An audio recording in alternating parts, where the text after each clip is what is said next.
Every time you cut into a tomato plant to control it, you may be opening the door to the very diseases you're trying to prevent. That's the hidden trap behind traditional pruning.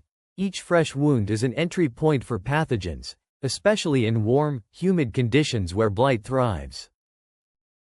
Even worse, stripping away too much foliage doesn't always solve the real problem.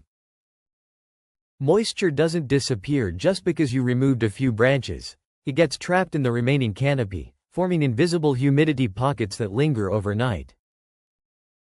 That microclimate becomes the silent destroyer of your harvest, quietly setting the stage for leaf spot, mildew, and early plant decline.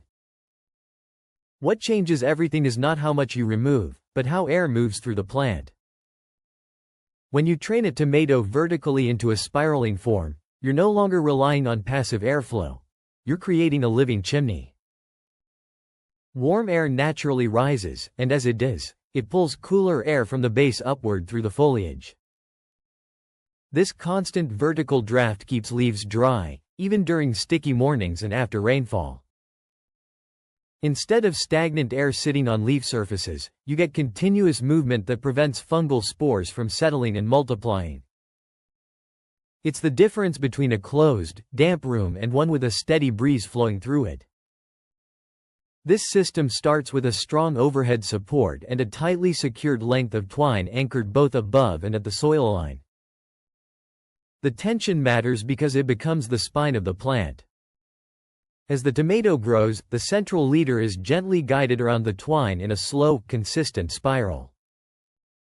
This isn't random wrapping, it's deliberate spacing that exposes each leaf to moving air while preventing overcrowding. The plant begins to organize itself into a vertical column, with fruit forming close to the center of this structure. That positioning is powerful, because the fruit benefits from both the airflow and the subtle warmth that builds within the chimney, leading to more even ripening.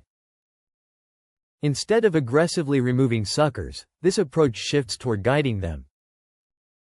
Young shoots can be tucked or redirected into the spiral, allowing the plant to keep its photosynthetic engine intact. More leaves mean more energy, and more energy translates directly into fruit production. The key is observation. A healthy plant in this system looks open yet full, with leaves gently moving and no signs of dampness lingering.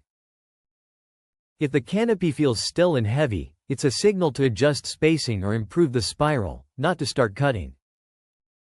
As the plant loads up with fruit, the tension in the twine increases slightly, supporting the weight while keeping everything aligned and upright. When the internal canopy stays dry, everything changes. Plants remain productive longer because they aren't constantly fighting infection or healing from cuts. Fruit size often improves as well, since energy is directed toward growth instead of repair.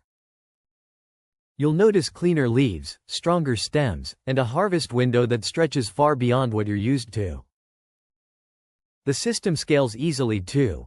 Once you understand the balance between tension, airflow, and structure, you can replicate it across an entire garden and maintain consistency through the season. This is how you turn a tomato plant from a vulnerable bush into a self-ventilating system that works with nature instead of against it. Subscribe to Timeless Humus Path for more timeless soil revival wisdom delivered weekly, and pass this along to anyone growing food or healing land.